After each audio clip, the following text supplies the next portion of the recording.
पवित्र आत्मा से का स्पर्श लेना, किस किस कौन कौन है जो आज पवित्र आत्मा का स्पर्श को ग्रहण करते हैं? जब आप चर्च आते हो तो कांटे चुभना शुरू होते हैं, है नहीं? आपको ऊंची ऊंची ताड़ियां मारने का दिल करता, आपका खड़ा नहीं हो जाता आपके पास। हालेलुया। और कितने जन हैं जो इस एक्सपीरियंस को नहीं ले सकते, अभी उनको पता नहीं है कि किस तरह पवित्र आत्मा को हमारे जीवन में लेना है। Hallelujah, hallelujah. तो आज का वचन हम सबके लिए खास है, मेरे लिए बहुत खास है।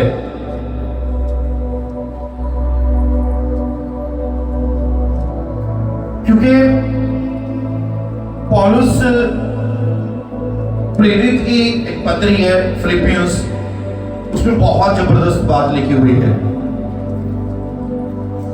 बाइबल, पूरी की पूरी बाइबल, एक एक वचन परमेश्वर का बहुत आला है। आपको कहीं जाने की जरूरत नहीं है, आप सिर्फ फिलिपियों की किताब निकाल सकते हो, हम वहीं से आज सीखेंगे। और मैं आपको बताऊंगा कि किस तरह आप पवित्र आत्मा से भर सकते हो।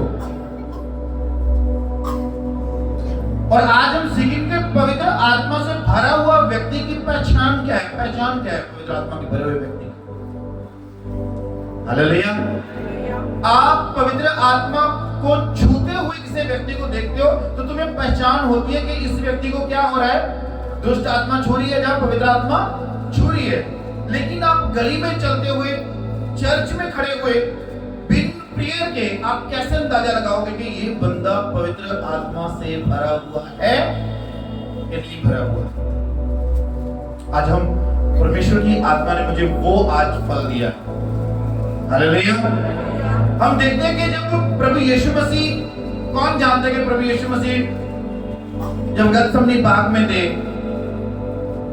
और वो रो रहे थे और उन्होंने कहा था, हे मेरे परमेश्वर, हो सके तो ये कटोरा मेरे जीवन से क्या हो जाए, क्या हो जाए, हट जाए, फिर भी मर्जी किसकी पूरी हो?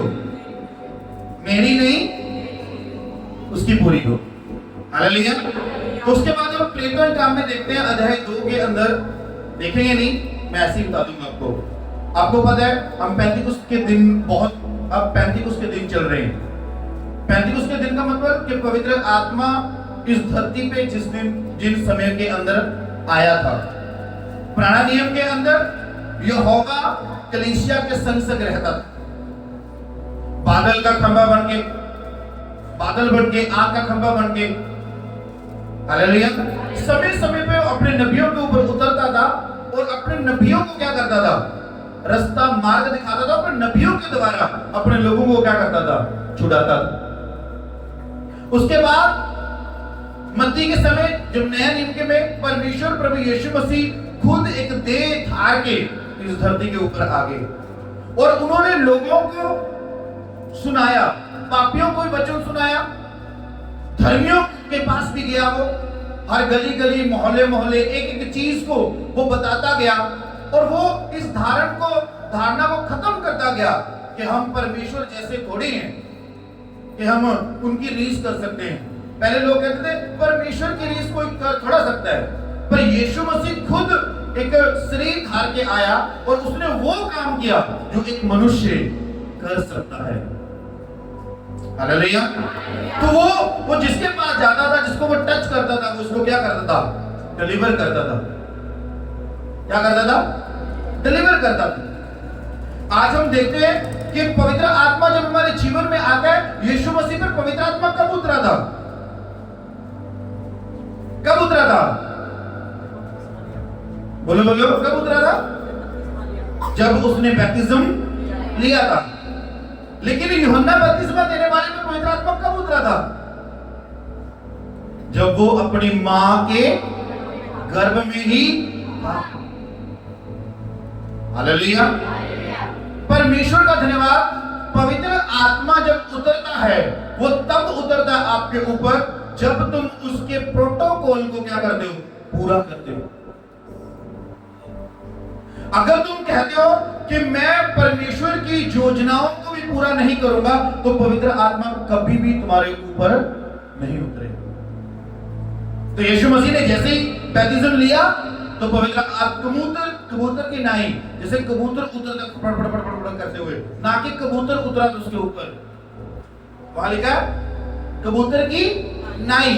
कबूतर आवाज करता, जब बैठते हैं ना आवाज करता, शोर होता है और हवा लगती है और चारे पासे से क्या होता है, जब वो कबूतर बैठता है नीचे देखना तो बहुत आवाज करता है। वो कहते हैं जब पवित्र आत्मा जीसस पे ऊपर आया तो वो क्या हुआ, चेयर दे दो, वो सारी चेयर्स हैं दे दिया करो साथ साथ। तो परमेश्वर का धन्यवाद, जो कबूतर की नाई क्या हुआ, पवित्र आत्मा उतरा। जाने के जब पवित्र आत्मा उतरा तब सबने देखा, आकाशवाणी भी सुनी। कब, जब वो शुद्ध हुआ, यानी कि वो पानी में जब गया तो क्या हुआ, शुद्ध हुआ। यानी कि उसने क्या कर दी, एक परंपरा को पूरा किया। और हमें यहां से पता लगता है कि जब तक हम परमेश्वर में अपने पापों को ना मानते और प्रभु को ग्रहण नहीं करते, आप जीसस को तब ग्रहण करते हो जब तुम बैप्टिज्म लेते हो।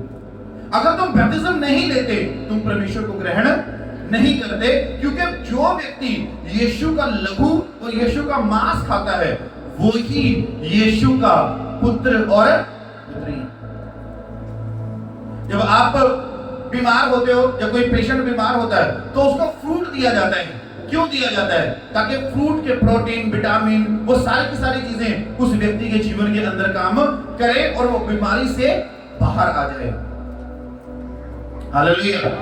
लेकिन बैप्टिज्म क्या है, बैप्टिज्म एक परंपरा है, बैप्टिज्म एक समर्पण है, बैप्टिज्म एक क्या है, एक डेथ है। किससे, मौत से।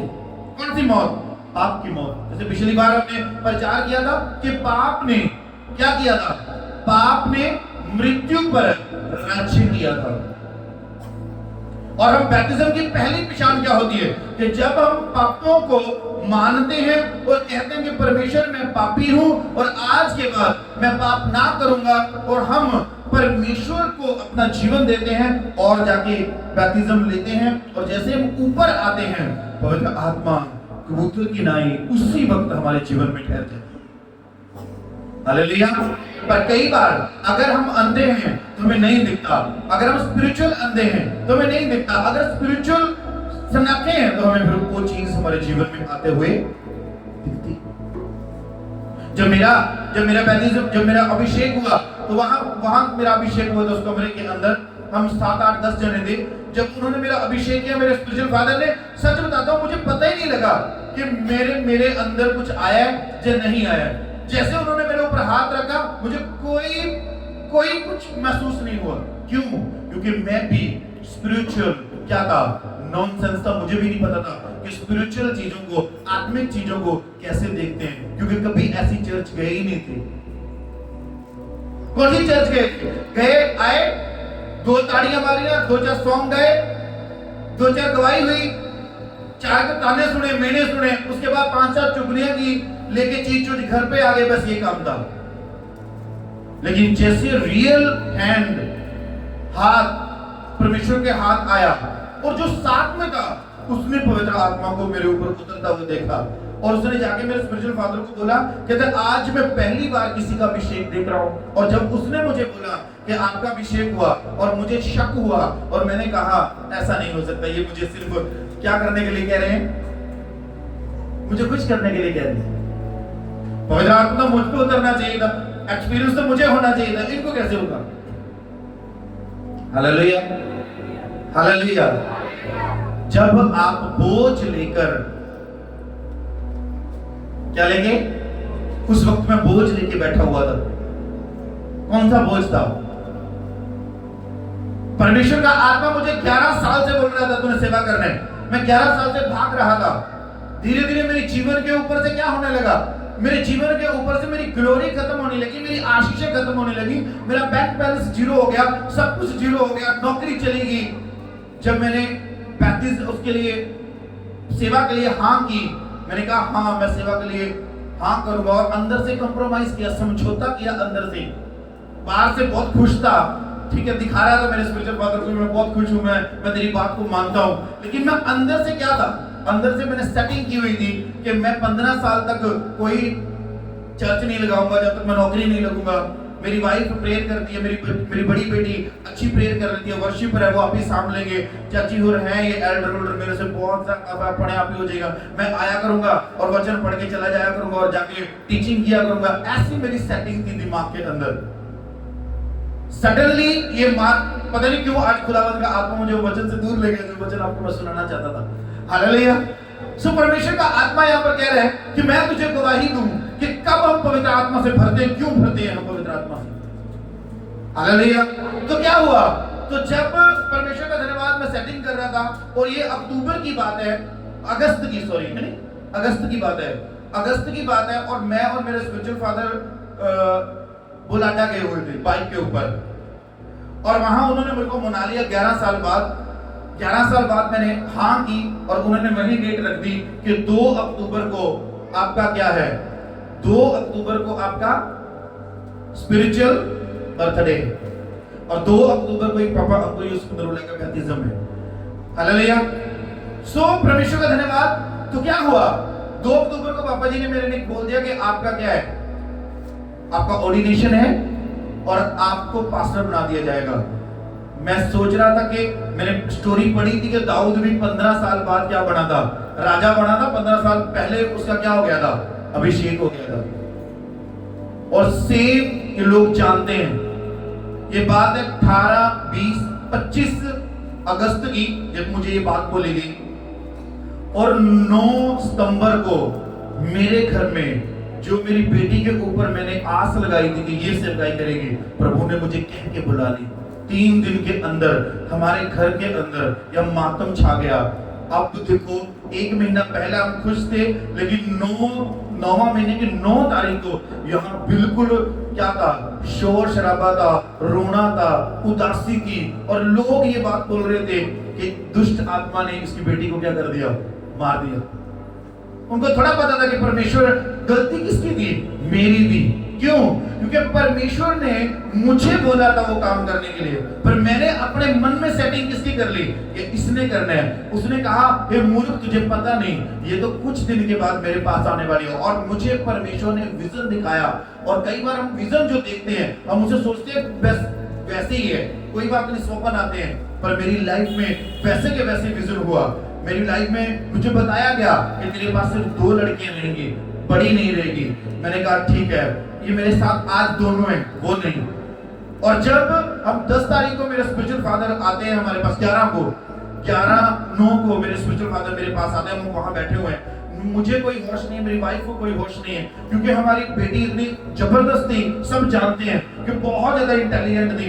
और मैं सोचता था कि, और हमने मेरे परमेश्वर के दास के पास जाके घुटने टिका के बात बोली। हमने बोला, हम सब यही क्वेश्चन करते हैं, हमने क्या गुनाह किया, बोलते हैं हमने क्या गुनाह किया, ऐसा क्यों हुआ? तो मेरे स्पिरिचुअल फादर ने हमें बोला, कहता है इसलिए हुआ कि जब तुम सेवकाई करो और कोई व्यक्ति बीमार तुम्हारे पास आए, जब किसी का बच्चा बीमार तुम्हारे पास आए, जब कोई तकलीफ वाला व्यक्ति तुम्हें कॉल करे, तो तुम्हें ये सिचुएशन याद है जो परमेश्वर ने सेवकाई से पहले तुम्हें दी है।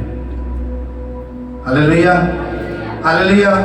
तभी मैंने वो बात समझी नहीं, फिर मेरी वाइफ ने तभी आंसू पोंछ दिए और उसी रात प्रेयर में बैठ गई। और फिर मेरे स्पिरिचुअल फादर ने मुझे बोला, क्या करें, क्या बोलेंगे लोग कि अभी 20-25 दिन बाद तेरा ऑर्डिनेशन है। मैंने कहा नहीं, अब मैं 1 सेकंड भी क्या करूंगा, 1 सेकंड भी, 1 दिन आगे और पीछे नहीं करूंगा, क्योंकि मैंने अपने जीवन में बहुत कुछ खो दिया है। हालेलुया। क्या कर दिया? मैंने जीवन में बहुत कुछ खो दिया, मैं और खोना नहीं चाहता। और मैं भर के अपने आप में दुखों से भर के, मजबूरियों से भर के मैं वहां बैठा हुआ था। उसी तरह जिस तरह बाइबल में लिखा, कहते हैं कि व्यक्ति ऊंट पर बैठ के आता है, यंग है, धनवान है, और जीसस को आगे पूछता है, यीशु मैं अनंत जीवन पाने के लिए क्या करूं? यीशु कहता है, तू एक परमेश्वर की आराधना किया कर। वो 10 की 10 आज्ञाएं परमेश्वर ने क्या कर दी, बता दी कि तू अपने माता पिता का आदर कर, पवित्र दिन को पवित्र मान, चोरी ना कर, व्यभिचार ना कर, लालच ना कर, खून ना कर, दान दशवांश और भेंट दे। वो व्यक्ति कहता है ये चीजों तो मैं लड़कपन से करता आया हूं। और जीसस ने उसे क्या किया? प्रेम किया। और जब जीसस ने उसे प्रेम किया तो उसके बाद प्रभु ने हंस के उसको बोला, अभी भी तुझ में एक चीज की घटी है। क्या है? अभी भी तुझ में एक चीज की क्या है? घटी है। उसने कहा क्या करूं प्रभु, बता दो उस घटी का। उसने कहा तेरा पैसा, तेरी प्रॉपर्टी सारी बेच के किसको दे दे? कंगालों को दे दे, तू मेरे पीछे हो ले। और उसने वैसा ही किया उसने। और मुंह लुका के अपने ऊंट पर बैठ के यीशु मसीह को छोड़कर वापस चला गया। और जब वो वापस जा रहा है, यीशु मसीह अपने चेलों और उस सबको बोल रहा है, कहता ऊंट का सुई के नाके से निकलना सहज है, पर एक धनवान का स्वर्ग के राज्य में एंटर होना बहुत ज्यादा मुश्किल है। हालेलुया। आप सोच रहे हो उस सुई की बात कर रहे परमेश्वर, जो सुई आप तागा डालते हो। नो, मैं भी सोचता था यही कि वही सुई है वो।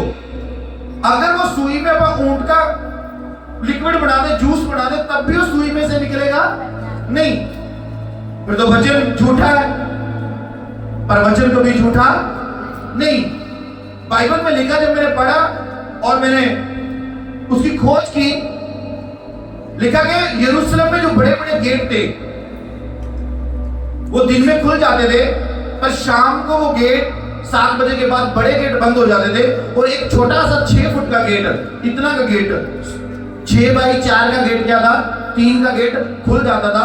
जो लोग लेट हो जाते थे काम से, उस छोटे गेट के जरिए अंदर जाते थे। जैसे आपके घरों में बड़े बड़े गेट होते हैं, नौरों में बड़े बड़े गेट होते हैं, एक छोटा गेट होता है उनके अंदर और दूसरे बार सारे बड़े होते हैं। तो बाइबल में लिखा, कहता अगर कोई बिजनेसमैन अपना ऊंट लेके आया और ऊंट के ऊपर क्या है, सोना है, धन है, प्रॉपर्टी है, अपने चावल है, कुछ भी बोरियां लदी हुई हैं, कहता वो 6 फुट में तो नहीं आ सकता ऊंट। तो क्या करेगा?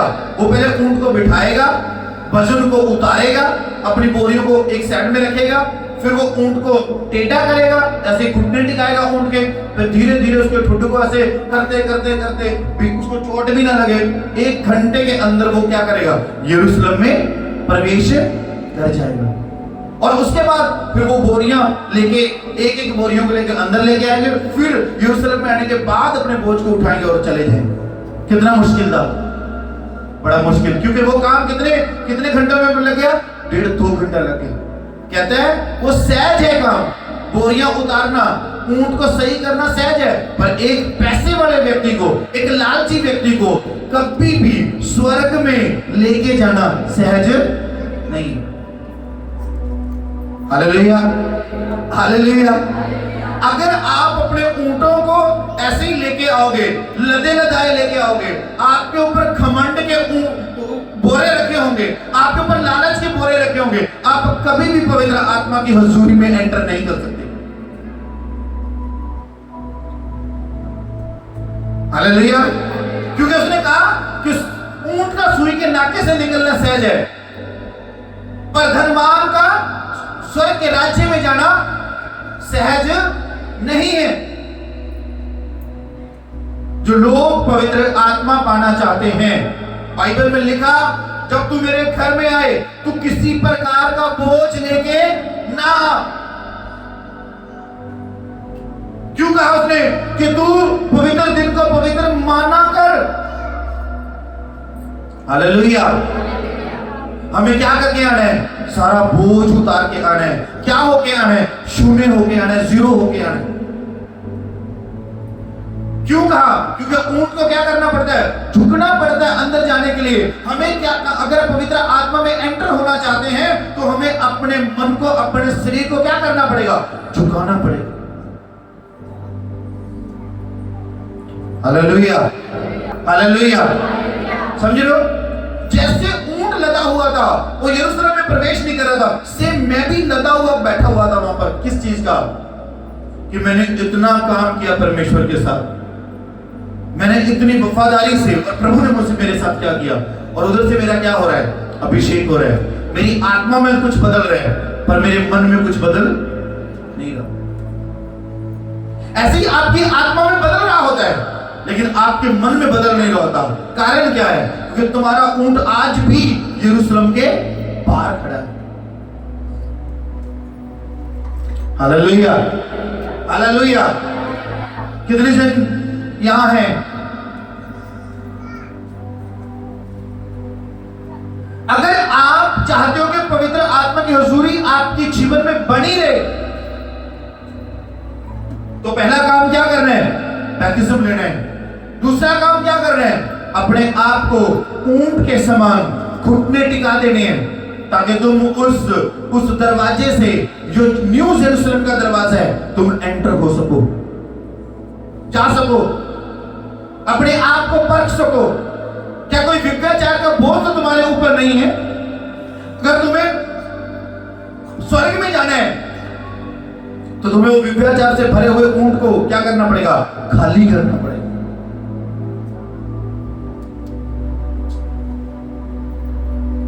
अगर तुम्हारे अंदर प्रेम की बातें हैं, अगर तुम्हारे अंदर सिर्फ धोखा है, तुम्हारी जीभ सिर्फ कड़वी है, तुम सोचते हो मैं बहुत बुद्धिमान हूं, तुम्हें लगता है कि मैं मीठी मीठी बातें लाके मैं परमेश्वर के स्वर्ग में राज्य में एंटर हो जाऊंगा, नहीं होगे तुम। क्योंकि परमेश्वर तुम्हारी जुबान नहीं, वो तुम्हारी आत्मा और तुम्हारा मन देखता है। Hallelujah, hallelujah.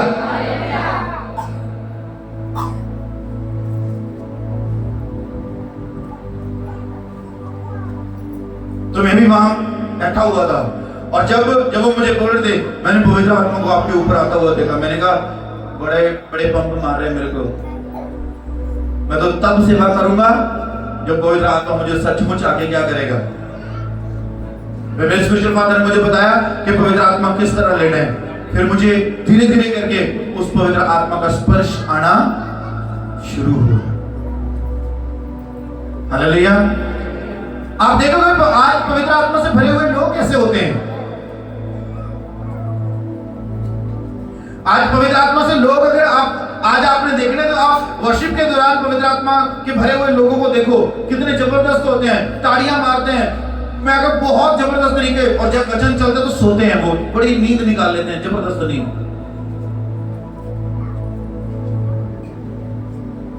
और जब लास्ट की प्रेयर होती है तब भी फिर वो क्या करते हैं? आराधना करते हैं। वो वही ऊंट है जो आज तक फोकट में लदे हुए हैं, और वो परमेश्वर के स्वर्ग राज्य में अभी तक एंटर नहीं। क्यों कहा यीशु मसीह ने? मैंने पिछली बार भी आपको कहा था कि जाके बड़ी बड़ी चर्चेस के लोग, बड़े बड़े लोग, मिरेकल करने वाले लोगों को परमेश्वर कहेगा कि मैं तुम्हें नहीं जानता, क्योंकि वो भी घमंड के साथ क्या है? लदे हुए। हालेलुया। तो पौलुस, यहां पर मैं पौलुस की बात पढ़ूंगा, तो क्या लिखा है फिलिपियोस की किताब में? ध्यान से सुनना है। आवाज तो सही आ रही है, समझ आ रही है? ओके, मैं पढ़ता हूं। सब बोलो, जीवित रहना मसीह है। जीवित रहना मसीह है। कितने लोग हैं मसीह? कितने लोग मसीह हैं यहां? अपने हाथों को हिलाओ, बोलो मैं मसीह हूं।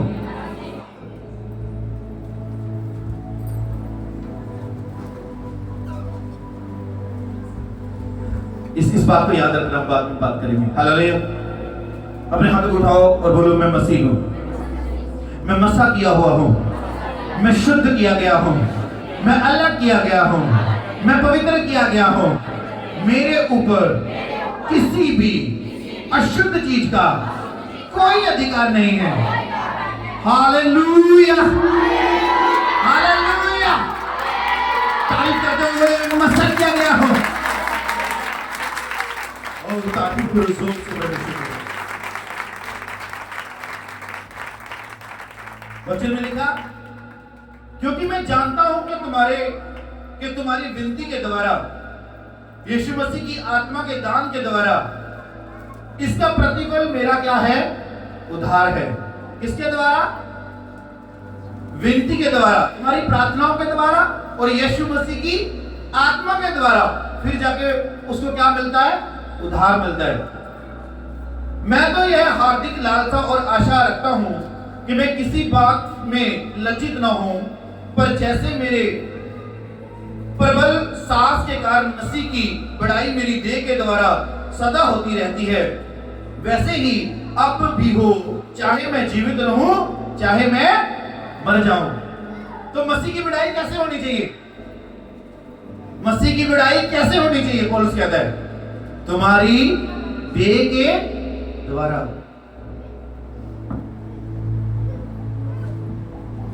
किसके द्वारा?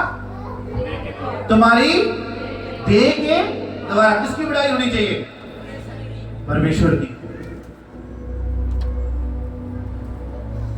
आगे लिखे, क्योंकि मेरे लिए जीवित रहना मसीह है और मरना लाभ।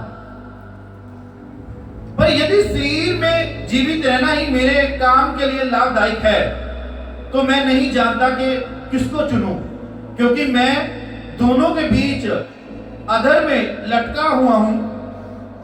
जी तो चाहता है कि कूच करके मसीह के पास चला जा रहा हूं, क्योंकि वह बहुत अच्छा है, परंतु शरीर में रहना तुम्हारे कारण और भी आवश्यक है, इसलिए कि मुझे इसका भरोसा है, अंत में जानता हूं कि मैं जीवित रहूंगा, वरन तुम सबके साथ रहूंगा, जिससे तुम विश्वास में दृढ़ होते जाओ और उसमें आनंदित रहो। और जो घमंड तुम मेरे विषय में करते हो, वह मेरे फिर तुम्हारे पास आने से मसीह यीशु में अधिक बढ़ता जाए। केवल इतना करो कि तुम्हारा चाल चलन मसीह के सुसमाचार सुनाने के योग्य हो, कि चाहे मैं आकर तुम्हें देखूं चाहे ना भी देखूं, तुम्हारे विषय में यह सुनूं कि तुम एक ही आत्मा में स्थिर हो और एक ही चित्त होकर सुसमाचार के विषय में के लिए परिश्रम करते हो, कि किसी बात में विरोधियों से भय नहीं खाते, और यह उनके लिए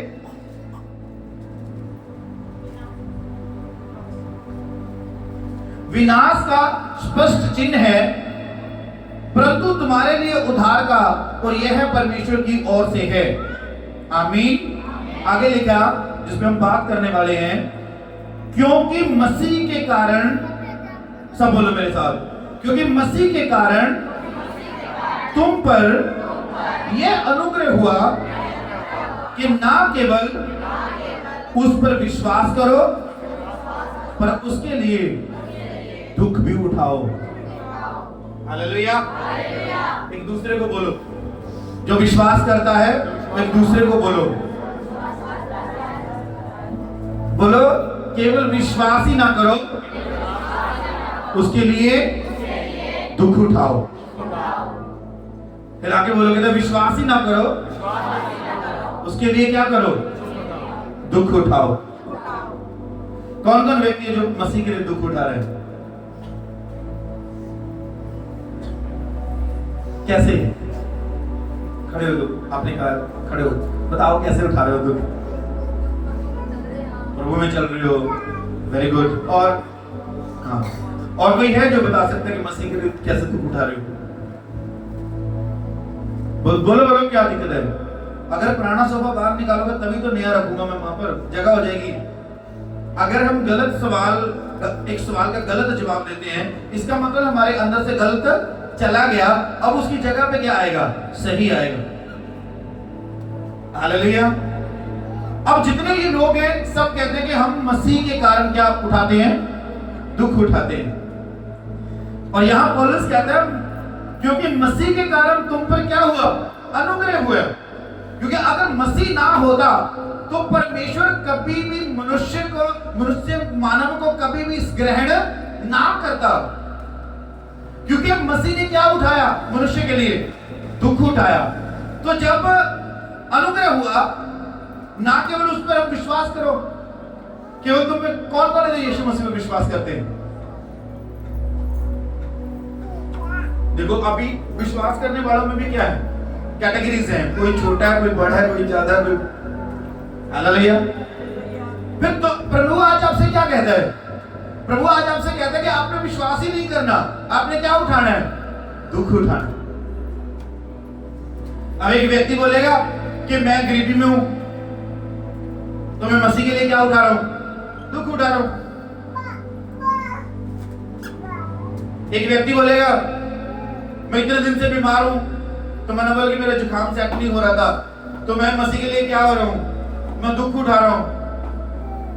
एक व्यक्ति बोलेगा कि मैं प्रार्थना कर रहा हूं, मैं घर में कल्ली हुई हूं और सारे पड़ोसी, सारे रिश्तेदार मेरे ऊपर क्या कर रहे हैं?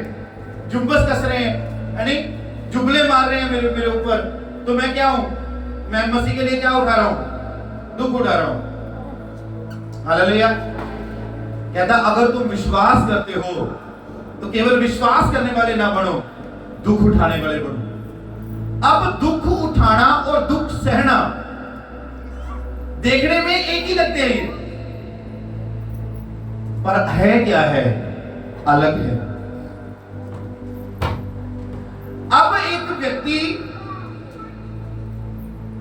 दुख सह रहा है, वो कौन है? वो व्यक्ति है जिसको बुखार हो रहा है और बुखार में पूरा शरीर दुख रहा है। क्या वो उसकी इच्छा है कि वो शरीर दुख में रहे? ये क्या है? ये दुख सहना है। ये क्या है? दुख सहना है। लेकिन आपने एक बात सोची कि आज मैं चर्च खनौरी से इतनी गर्मी में पैदल जाऊंगा और सुबह सुबह चलूंगा और शाम को भी पैदल आऊंगा पूरी गर्मी में, तो ये क्या है? ये दुख उठाना है। जब तुम्हारी इच्छा है कि मैं ये चीज करूं, अब प्रभु का धन्यवाद, उसकी स्तुति हो। यहां पर लिखा कि तुम विश्वास करते हो पर लेकिन तुम दुख नहीं उठाते। आज एक व्यक्ति जो विश्वास तो करता है लेकिन संडे वाले दिन अपने ग्राहकों को, अपने कस्टमर को, अपनी सहेली को, अपने रिश्तेदारों को खुश करता है। क्यों? क्योंकि वो उन्हें दुख उठाना नहीं चाहता। आज एक औरत क्या करती है, मैंने कल परसों बताया इनको कि दुख उठाने का मतलब ये होता है कि अगर मैं आपको हाथ उठाऊं, कितने लोग हैं जो सुबह 3 बजे उठ के प्रार्थना करते हैं? खड़ा करना। कोई भी नहीं। कितने लोग हैं जो 3 घंटे प्रेयर करते हैं? 2। कितने जो 2 घंटे प्रेयर करते हैं? 1 2 3 4 5 6 7 8। कितने जो 1 घंटा प्रेयर करते हैं? कितने जो सिर्फ 15 मिनट प्रेयर करते हैं? कितने जो प्रेयर करते हैं? अपने हाथ उठाओ जो प्रेयर करते हैं। देखो, क्या तुम विश्वास करते हो? वचन में लिखा कर्म बिना विश्वास मरा हुआ है। उसने कहा जो अनुग्रह तुम पर हुआ, वो अनुग्रह तब तुम्हें अनंत जीवन में लेके जाएगा जब तू मसीह पर विश्वास तो करे और साथ में तू दुख उठाए। सबसे पहले हमें यह पता होना चाहिए कि हमें दुख किस चीज में उठाना है।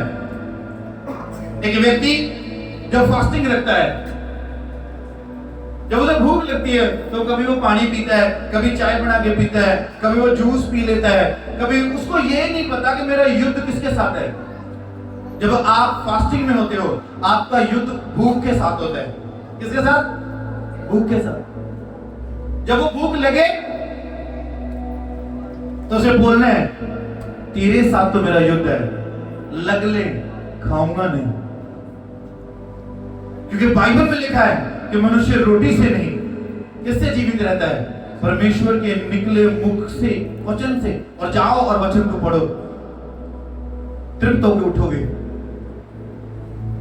जब तुम सुबह सो रहे होते हो तो रहे तो किसके साथ युद्ध है तुम्हारा?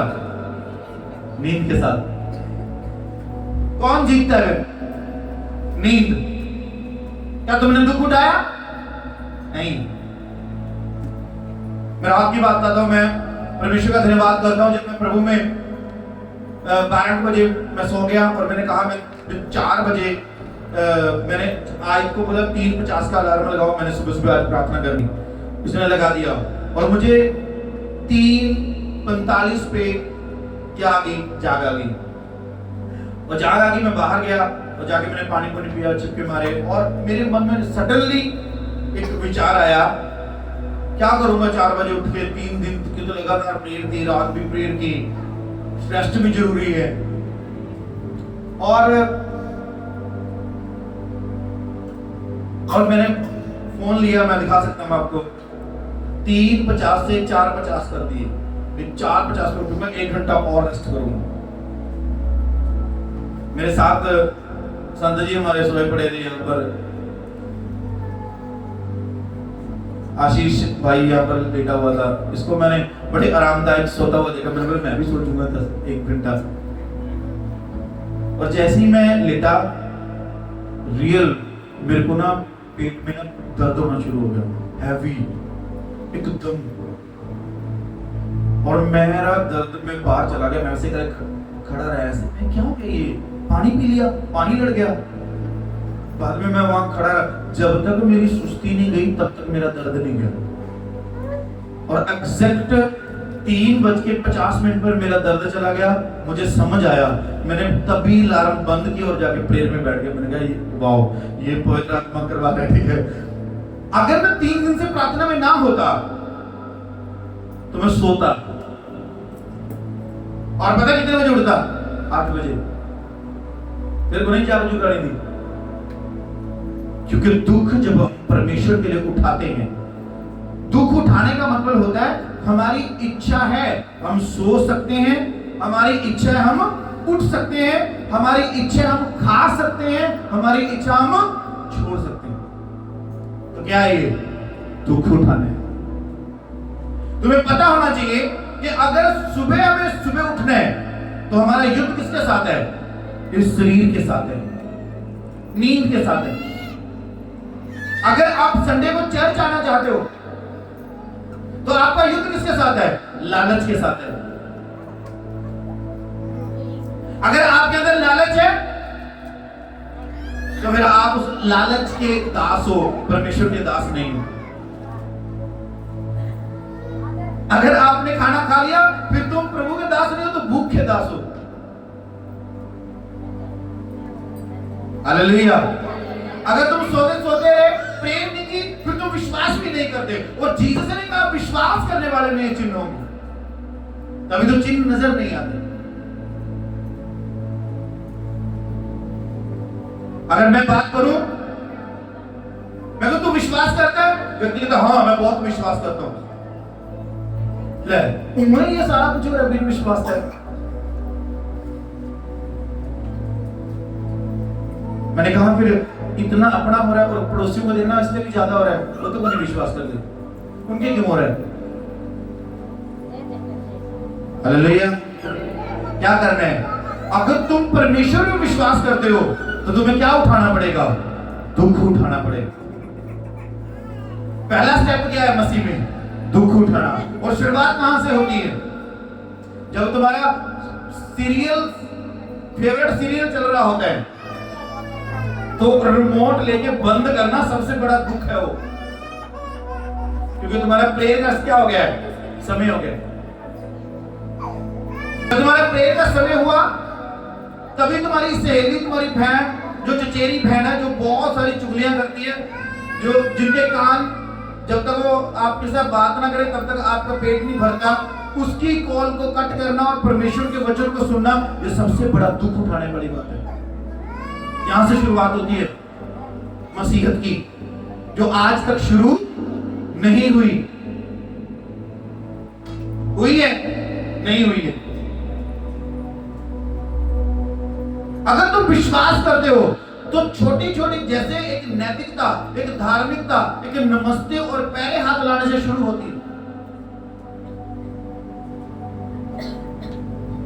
व्यभिचार एक देखने से शुरू होता है। जैसे कि छोटा सा पेड़, छोटा सा पौधा सिर्फ पुंगरने से, एक पत्ते आने से वो कितने साल में बड़ा पेड़ हो जाता है। ऐसे ही मसीह की शुरुआत जो होती है वो तुम्हारे विश्वास की शुरुआत दुख उठाने में होती है। जब तुम अपने अपने घरों में एक समय नियुक्त करते हो, जब उस समय के लिए आपको क्या करना पड़े, दुख सहना भी पड़े, तो सह लो। Hallelujah, hallelujah.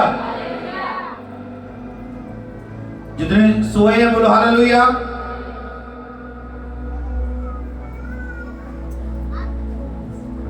तो क्या लिखा कि मसीह के कारण तुम्हारे पर क्या हुआ, अनुग्रह हुआ। और अब जब तुम मसीह पर विश्वास करते हो तो तुम मसीह के लिए क्या उठाओ, दुख उठाओ। अगर तुम प्रेयर के लिए दुख नहीं उठाए, प्रेयर तुम्हारी 3 समय में नहीं है, 2 समय में नहीं है, फोन तुम्हारा ज्यादा है, स्टेटस तुम्हारे चढ़ती कला वाले हैं और तुम कर रहे हो सेवकाइयां। क्या कहा पौलुस ने, तुम्हारी देह से क्या होना चाहिए, तुम्हारी देह से परमेश्वर का काम होना चाहिए। तुम्हारी देह से लिखा है ना, मेरी देह किसकी हो, क्या किसको प्रेजेंट करे, यीशु मसीह को प्रेजेंट करे। तुम्हारा फोन किसको प्रेजेंट करे, परमेश्वर को प्रेजेंट करे। तुम्हारा बोलना किसको प्रेजेंट करे, परमेश्वर को प्रेजेंट करे।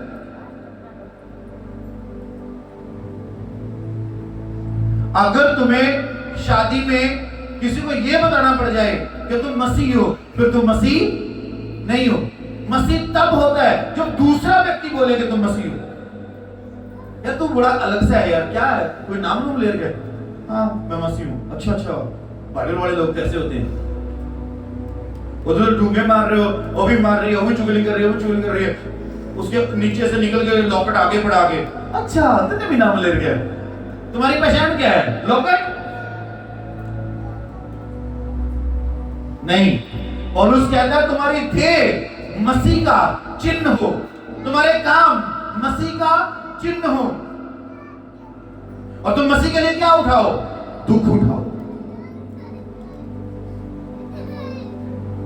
मैं कहता हूं सबसे बेस्ट दिन वो होता है फास्टिंग रखने का जिस दिन तुम्हारे घर में फंक्शन हो। उस दिन फास्टिंग रखो, दुनिया से अलग चलना है, पर हम कंप्रोमाइज कर लेते हैं, नहीं आज का तो दिन रख लो, बाद में देखेंगे। कई व्यक्ति शुक्रवार को फास्टिंग रखते हैं, अगर शुक्रवार को शादी आ गई किसी की, कहेगा आज ही रख ला, वीरवार को रख ला, कल को तो शादी है। अगर तुमने रख लिया दिन तो फिर रख लिया, उसके लिए क्या उठाओ, दुख उठाओ। हालेलुया। ये पहला स्टेप है मसीह का, क्या उठाना, दुख उठाना। चर्च कब आते हैं, जिस दिन फ्री होते हैं। प्रभु के पास कब जाते हैं, जिस दिन फ्री होते हैं।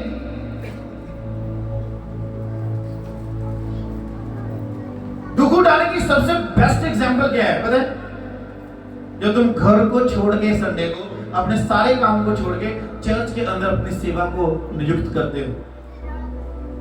हालेलुया। कौन है जो यहां 2-4 बंदों को छोड़कर कोई दुख नहीं उठाता। आज पास्टर आशीष बोल रहा था, लवी ने बहुत भारी स्पीकर है ये, अभी भी हमारा एक दिन लगा था, उसके बाद ये जब तक ये स्पीकर नहीं लगते तब तक ये वो नहीं आता यहाँ, क्योंकि स्पीकर बहुत भारी है। हालेलुया।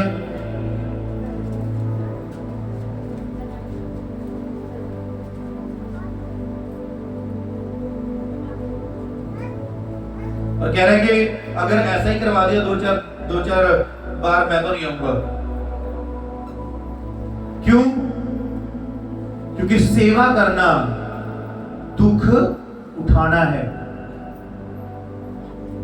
और हम उसी बात पे आते हैं कि पवित्र आत्मा से भरा हुआ व्यक्ति क्या करता है, क्या उठाता है, दुख उठाता है। पवित्र आत्मा से भरा हुआ व्यक्ति जहां भी प्रभु के घर में कोई चीज गलत दिखेगी, वो कर देगा, सही कर देगा उसे। पवित्र आत्मा से भरा हुआ व्यक्ति सेवा में होगा। पवित्र आत्मा से भरा हुआ व्यक्ति क्या करेगा? अपने वाहन से लोगों को चर्च तक लेके आएगा। पवित्र आत्मा से भरा हुआ व्यक्ति सुबह ही आके चर्च की सफाइयां और रात की डेकोरेशंस करना शुरू करेगा। ये पहला स्टेप है, दूसरा मैं आपको बताऊंगा आगे चल के। स्टिफनुस जब कलीसिया बढ़ती गई, लोग बढ़ते गए, 3-3 हजार लोग एक दिन में बैप्टिज्म लेते थे यीशु मसीह के पवित्र आत्मा आने के बाद। और जब बैप्टिज्म लेते तो लोग बढ़ते गए और लोग भूखे चले जाते थे। और लोगों ने आके पौलुस को बोला, प्रेरितों को बोला कि ऐसा नहीं है कि पौलुस प्रेरितों ने कहा कि हम तो सिर्फ वचन की और प्रार्थना की सेवकाई कर सकते हैं। ऐसा करो, 7 लोगों को इकट्ठा करो जो पवित्र आत्मा से भरे हुए हों। और उनमें कौन था? स्टिफनुस एक था। उन्होंने 7 बंदे चुने पवित्र आत्मा से भरे हुए। उनकी ड्यूटी क्या लगाई? खाना पकाने की।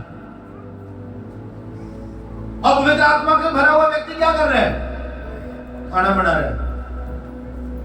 अब पवित्र आत्मा से भरा हुआ व्यक्ति क्या कर रहा है? बाहर खड़ा है और चर्च का स्वागत कर रहे हैं। क्यों? क्योंकि पवित्र आत्मा का भरा हुआ व्यक्ति हर एक बंदे के अंदर प्रभु की रूह को देखता है और वो आके चर्च के सामने खड़ा हो जाता है। और क्या करता था आपको पता है? पौलुस उस कलीसिया में 10 लोग खड़े होते थे। जैसे शादी के अंदर पैलेस के बिल्कुल गेट के ऊपर कौन खड़े होते हैं? घर वाले खड़े होते हैं और क्या करते हैं? उनका स्वागत करते हैं। अगर तुम पवित्र आत्मा से भरे हुए हो तो तुम में से कुछ लोग चर्च के बिल्कुल बाहर खड़े हो और लोगों को क्या करें? आते ही पानी दें, आते ही उनका हाल चाल पूछें और कहें कि परमेश्वर के घर में आपका स्वागत है। ना कि पवित्र आत्मा का भरा हुआ व्यक्ति सिर्फ यही करके सारा कुछ बाहर चला जाए और जाके फोन के साथ बातें करे, फिर चुगलियां करे, निंदा करे, ना प्रेयर करे, बासियां ले जाए यहाँ आके। पवित्र आत्मा से भरा हुआ व्यक्ति वो पवित्र आत्मा से भरा हुआ व्यक्ति नहीं है। वो तो ये है कि बस मैंने करंट के हाथ ला लिया, 4 झटके लगे, उसके बाद मैं भी सही, करंट भी सही। हालेलुया। आप आते हो, आप करंट के हाथ लगाते हो, झटके लगते हैं, उसके बाद नॉर्मल हो जाता काम। लेकिन वहां लिखा कहता पौलुस और जो जितने भी थे उन्होंने कहा कि पवित्र आत्मा से भरे हुए लोगों को क्या करके लाओ? सेवा में लगाओ। कौन जाते हैं सेवा में? कौन जाते हैं? पवित्र आत्मा से भरे हुए लोग। Hallelujah, hallelujah. यहाँ पवित्र आत्मा से भरे हुए लोगों को गर्मियों में गर्मी लगती है, सर्दियों में ठंड लगती है और बारिशों में भीग जाते हैं। सिर्फ 2-4 संडे ही आते हैं साल में। पर बातें सुनना जो बैठ के किसी दिन उनकी, यीशु मसीह भी छोटा लगना लग जाएगा उनके पास। हालेलुया। समझ आ रही है क्या हुआ? पवित्र आत्मा से भरे हुए लोग क्या उठाते हैं? दुख उठाते हैं और चुनते हैं वो इन चीजों को। क्या करते हैं? चुनते हैं इन चीजों को। और आगे चल के क्या होता है?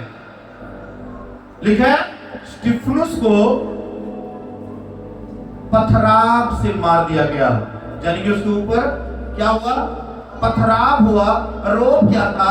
कि वो यीशु मसीह को मानता है। और फिर क्या किया? पहले तो उसने दुख उठाया, फिर क्या हुआ? दुख सहा। अगर तुम कलीसिया आज तक दुख उठाना नहीं सीखे तो दुख सहने में कितनी देर तक खड़ोगे? यीशु के पास खड़े होगे, खड़े होगे यीशु मसीह के सामने। अगर एक व्यक्ति एक संडे को काम नहीं छोड़ सकता, क्या वो यीशु मसीह के लिए अपने जीवन को छोड़ सकता है? अगर एक व्यक्ति, प्रभु का धन्यवाद, कैसे होते हैं लोग पवित्र आत्मा से भरे हुए? हम जब देखते हैं कि प्रेरितों की कलीसिया में क्या देखते हैं कि लोग अपनी प्रॉपर्टियां बेच बेच के रसूलों के कदमों में क्या रख रहे हैं? पैसा। और रसूल क्या कर रहे हैं? जो जरूरतमंद है उनकी जरूरतें पूरी कर रहे हैं और कलीसिया उन्नति कर रही है। और हमारे यहाँ लोग क्या कर रहे हैं? आज ही कलीसिया क्या कर रही है? उन्हें यीशु मसीह का अभिषेक चाहिए, खर्चा अपना अपना, यारी पक्की। अगर हमारे पास कोई बैठी है, बहन बैठी है, हमें पता है उसकी लाइफ में ऐसा नहीं है, मेरी लाइफ में ब्लेसिंग है, तो हमें क्या करना चाहिए? अपनी चीज उसे, नई चीज उसको दे देनी चाहिए, पुरानी नहीं। उसने क्या कहा? सारी प्रॉपर्टी को बेच के, वो लालची नहीं थे, उनके अंदर घमंड नहीं था, उनके अंदर फ्रेम नहीं था। अगर हमारे अंदर फ्रेम है तो हम पवित्र आत्मा से भरे हुए व्यक्ति नहीं। अगर हम खाना से ज्यादा मोहब्बत करते हैं तभी हम पवित्र आत्मा से भरे हुए व्यक्ति नहीं है। पैसे से मोहब्बत करते हैं तभी हम परमेश्वर के पवित्र आत्मा से भरे हुए व्यक्ति नहीं है। फिर हम लालच से भरे हुए व्यक्ति हैं, फिर हम घमंड से भरे हुए व्यक्ति, फिर हम फ्रेम से भरे हुए व्यक्ति। हालेलुया। और लिखा कि उस समय की कलीसिया गरीब नहीं थी। आमीन। Hallelujah, hallelujah. तो क्या उठाना है? दुख उठाना है। दुख उठाने का मतलब कि अपने आप चुनना है तुमने सेवा। आज मैं ये सेवा करूंगा, आज मैं ये सेवा करूंगी। आपको लगता है कि दुनिया जो चल रही है बड़ी जबरदस्त तरीके से चल रही है, बहुत अच्छा है, ये मात्र परमेश्वर एक सेकंड में से खत्म कर सकता है। तुम्हारे बैंक में पैसे रखे रखाए रह जाएंगे, तुम्हारे घर में खाने बड़े बढ़ाए रह जाएंगे, तुम्हारे कपड़े दर्जी पे सिले सिलाए रह जाएंगे, पर तुम्हें कब पता नहीं लगेगा कब तुम्हें परमेश्वर के पास जाना है। और फिर तुम पुकारोगे, हे परमेश्वर, मेरे को तो 20 साल हो गए बैप्टिज्म लिए। प्रभु कहेगा, तू तो ऊंट है, वो ऊंट है जो सुई के नाके से निकलना सहज है, पर तू वो धनवान है जो ऊंट से भी ज्यादा क्या है? गुंजलदार है। अगर तू ऊंट होता तो मैं तेरा वजन उतार देता, पर तू तो कौन है? तू तो अमीर है, तू तो अपने आप को बड़ा कहता है। इसलिए जो दिल के बड़े हैं, जो मन के घमंडी हैं, वो सुई के नाके से प्रवेश नहीं करते। कलीसिया अगला पॉइंट ये होता है कि जब तुम कलीसिया परमेश्वर के लिए विश्वास तो करते हो पर दुख नहीं उठाते। कई बार मैं जाके बोलता हूं तुम चर्च नहीं आते, सारा दिन लाग जाए जी, तो सारा दिन खत्म हो जाता है।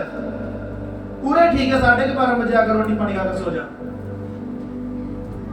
मैंने कहा तुम ज्यादा ब्लेस हो। हालेलुया। क्या हो? तुम ज्यादा ब्लेस हो। अगर तुम अपनी बॉडी एक दिन नहीं दे सकते, इस फोन को चार्ज करने के लिए कितने घंटे चाहिए? कितने घंटे चाहिए? क्योंकि कितने चाहिए इसको? 3 घंटे। फिर ये कितने घंटे, कितने दिन चलेगा? 1 दिन। जाने के इस फोन को चार्ज करने के लिए कितने घंटे चाहिए? 3 घंटे वो कह रहे हैं। और फिर कितने दिन चलेगा ये? 1 दिन। तुम कितने घंटे चर्च रहते हो? 4 घंटे, 6 घंटे ला लो खाना खुना खा के, पर तुम्हारी बैटरी कितने दिन चलनी चाहिए? 2 दिन। तभी तो 2 दिन आनंदित रहते हो, तीसरे दिन खुश।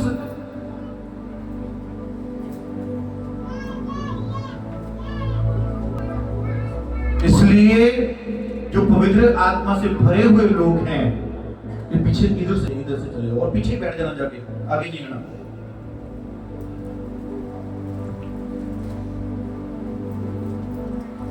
पवित्र आत्मा से भरे हुए लोग चार्ज रहते हैं, उनकी बैटरियां कभी भी लो नहीं होती। कौन रहते हैं चार्ज? जो प्रतिदिन अपना क्रूस उठाते हैं। आपका मन नहीं कर रहा प्रार्थना करने में, उठो, घुटने टिकाओ और प्रेम करो। फिर ये वचन पूरा होगा कि मैं यीशु पे विश्वास करता हूं और मैं उसके लिए क्या कर रहा हूं, दुख उठा रहा हूं। जो आपके पास नहीं है उसे दूसरे को देना सीखो। ये क्या है, दुख उठाना। बाइबल कहता है कि अगर कोई आपसे मोहब्बत करता है और बदले में आप भी उससे मोहब्बत कर रहे हो, कौन सी बड़ी बात है? बड़ी बात है? नहीं बड़ी बात। मजा तब है जब अगला आप पे थप्पड़ मारे और आप दूसरी गाल भी कर दो। ये होता है दुख उठाना। ठीक है ना वचन में, अगर कोई एक थप्पड़ मारे दूसरा गाल उसकी ओर कर दो। और आज के मसीह क्या करते हैं, अगर वो एक थप्पड़ मारे उसको दूसरी गाल डॉक्टर को दिखानी पड़ती है, पाड़ देते हैं पकड़ के। हालेलुया, परमेश्वर का धन्यवाद, उसकी स्तुति हो। आगे मैं आपको बताता हूं कि जब एक व्यक्ति पवित्र आत्मा से भर जाता है, उसके जीवन का उद्देश्य क्या बन जाता है। पौलुस कहता है 12:21 में लिखा, क्योंकि मेरे लिए जीना, जीवित रहना क्या है, मसीह है, और मरना लाभ है। उसको मैं यही इंतजार रहता है पवित्र आत्मा के भरे हुए व्यक्ति को कि मैं कब इस जीवन को छोड़ूं और कब मैं मेरे पिता के पास जाऊं।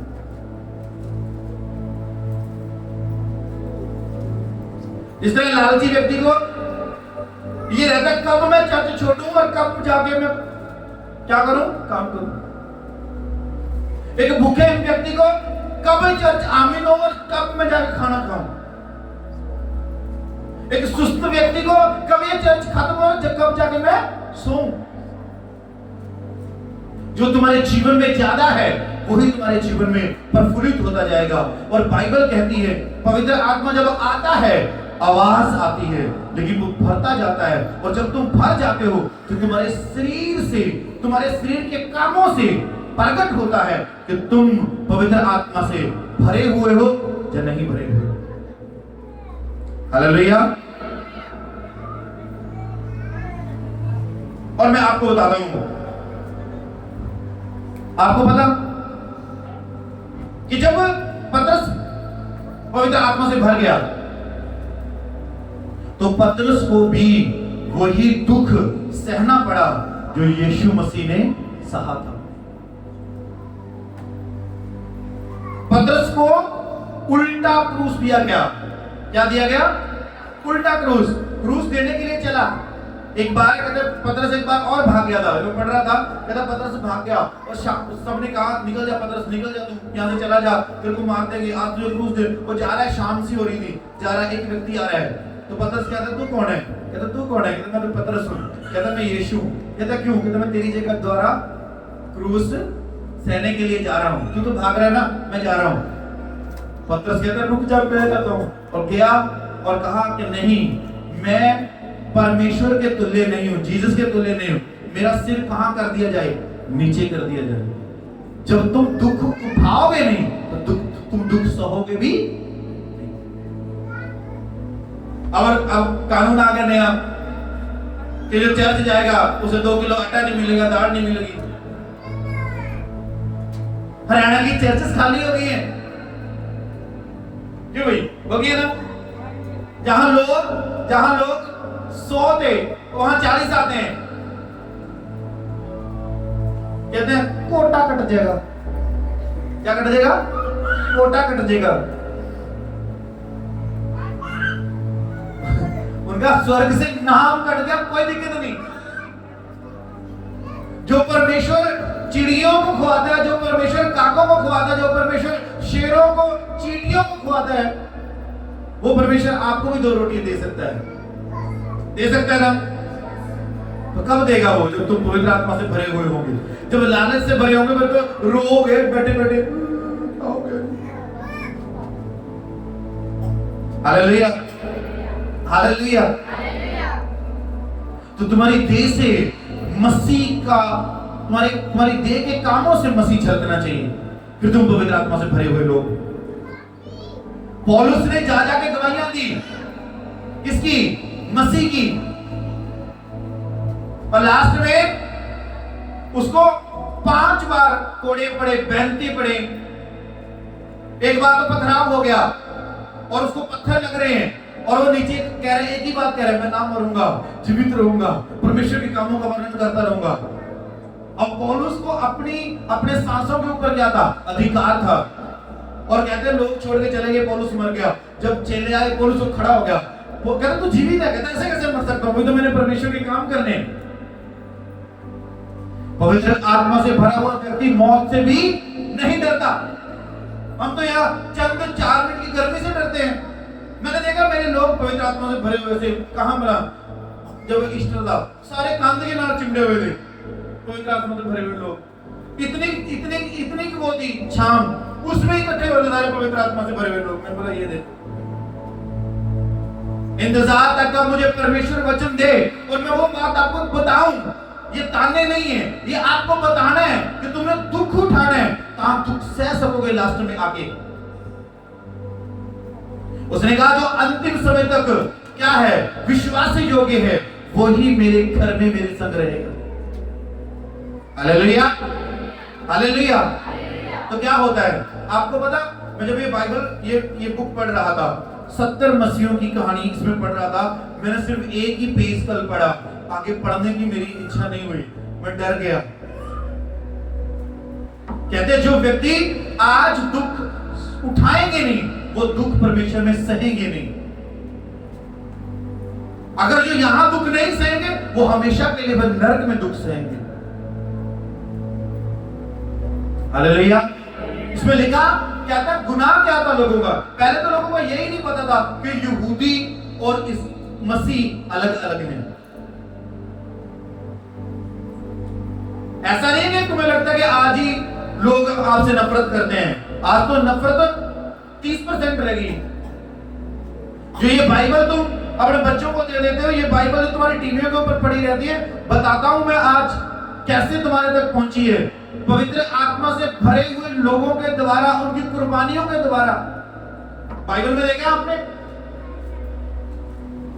उस बच्चे को, जब बच्चे यीशु मसीह के पास आते हैं, स्टोरी है ना, बच्चे यीशु मसीह के पास आते हैं और चेले उनको क्या करते हैं? मना करते हैं। और यीशु कहता है इन बच्चों को मेरे पास आने दो। वो बच्चा था इग्नेशियस, उसका नाम था, जिसको प्रभु ने गोद में लिया और बाद में वो पता कौन बना? बिशप।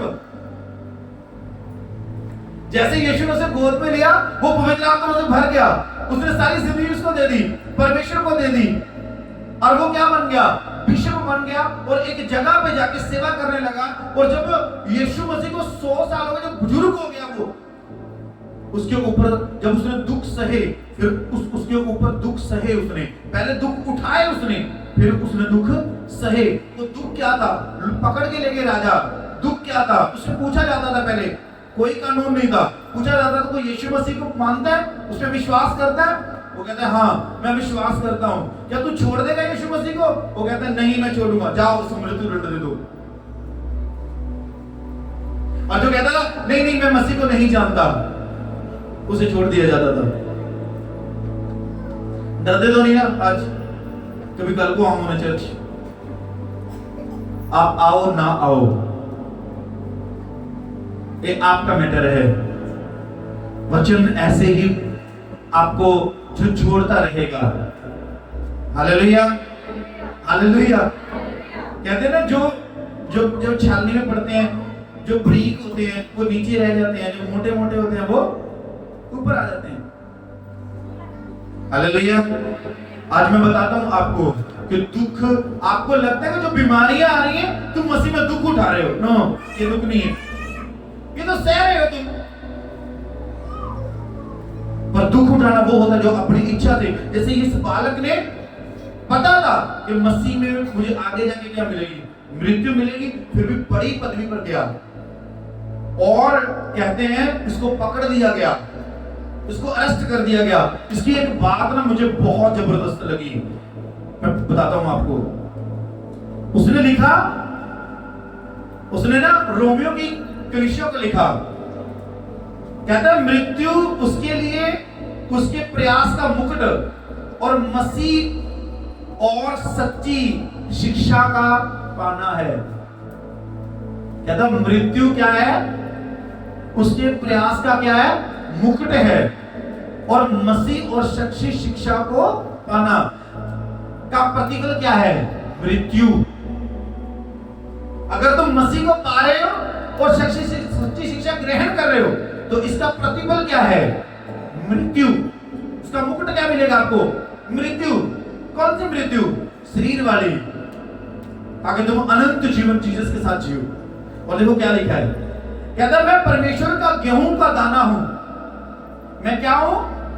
परमेश्वर का गेहूं का दाना, और मैं बनेले पशुओं के दांतों से पीसा जाऊंगा। बनेले विष वाले, जहर वाले पशु। कौन? वो लोग जो तुम्हें नफरत करते हैं, जिनके अंदर जहर भरा हुआ है। किसको लेके? जैसे मैंने रात हम बात कर रहे थे, यानी एक व्यक्ति जब तक हम दूसरी बातें करते हैं उसका बच्चा खेलता था। जब मैंने जीसस की बातें शुरू करने लगी, उसका बेटा कहता है पापा चल चल पापा चल पापा। वो कहता है पॉजिटिव और नेगेटिव एनर्जी क्या होती है? मैंने बोला अभी बताता हूं तुझे। मैंने और बातें करने लगी, उसका बेटा खेलने लगा। मैंने फिर जीसस की बात स्टार्ट कर दी, उसका बेटा फिर से गला में पड़ गया, चल चल।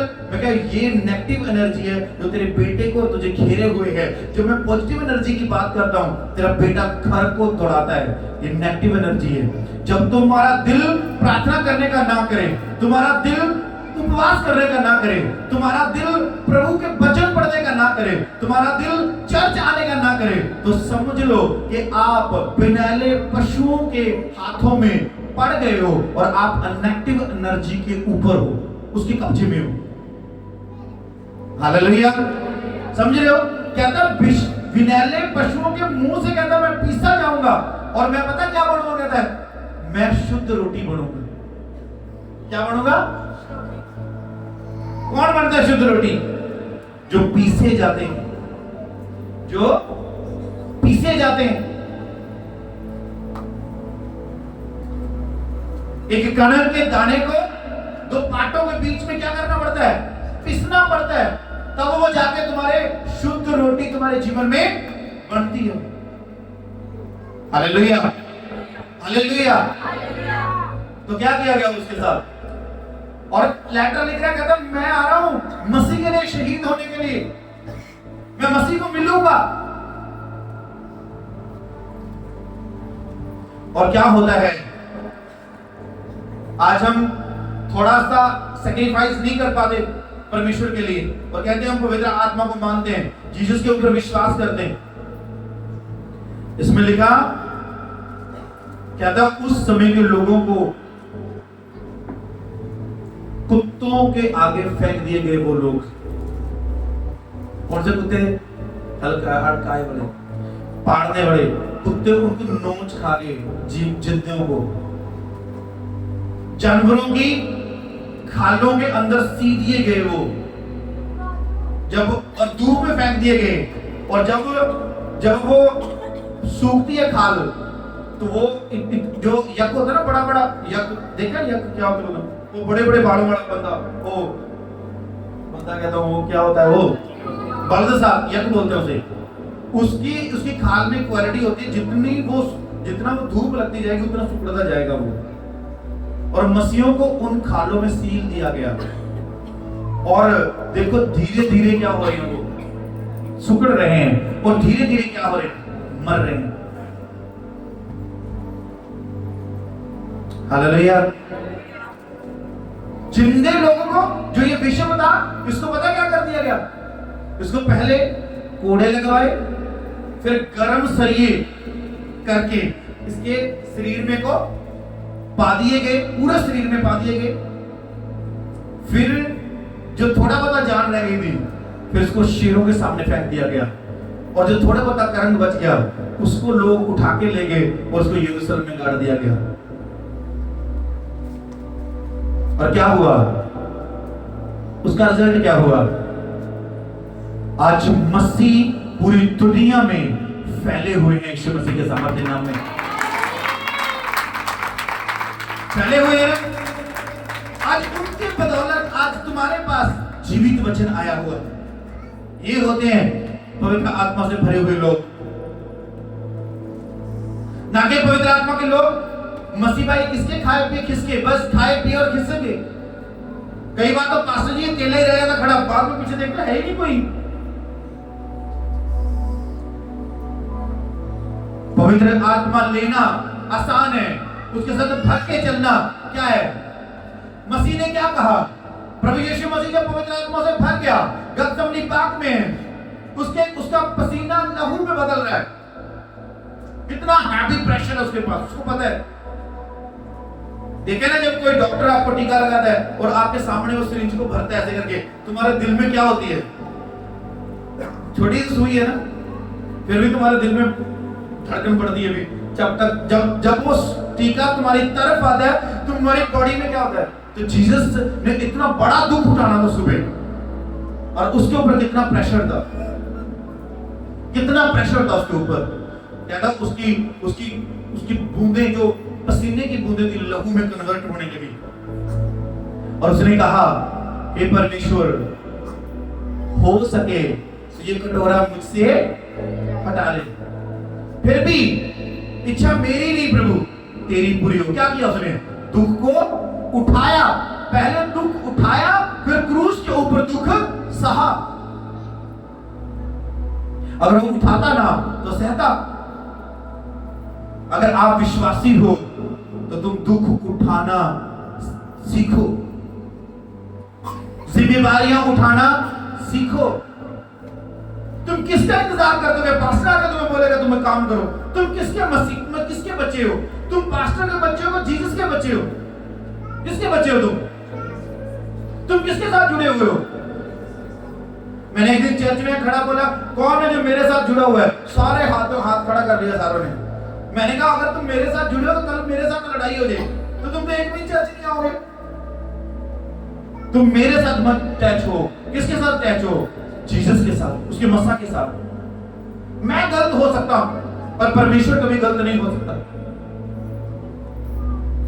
अगर आप पवित्र आत्मा से भरे हुए व्यक्ति हो तो आप वचन के साथ अटैच होंगे। आपको पता होगा कि मैं पवित्र आत्मा से भरा हुआ व्यक्ति हूं और मेरी एक जिम्मेदारी है कि मेरे प्रभु के घर में कोई व्यक्ति भूखा नहीं जाएगा, कोई प्यासा नहीं जाएगा, कोई जरूरतमंद जरूरतें उसकी, अगर उसको मुझे छोड़ किसी और व्यक्ति के आगे हाथ फैलाना पड़े तो फिर मैं पवित्र आत्मा से भरा हुआ व्यक्ति नहीं हूं।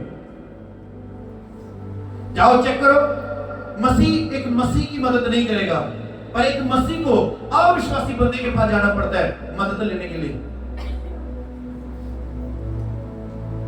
और वही व्यक्ति ऊंची आवाज से प्रार्थना कर रहा होता, बोल बोल, हे परमेश्वर, हे परमेश्वर। प्रभु कहता है तुम मुझ पर विश्वास नहीं करते। अगर तुम मुझ पर विश्वास करता तो मेरे लिए क्या उठाता? दुख उठाता। आमीन, आमीन, हालेलुया। कितने जनों जो मेरे साथ सहमत हो? आज विश्वास करते हो प्रभु पे? उठाओगे दुख? देखना कितना बड़ा दुख होगा तुम्हारा। अगले संडे में से अध्याय होंगे।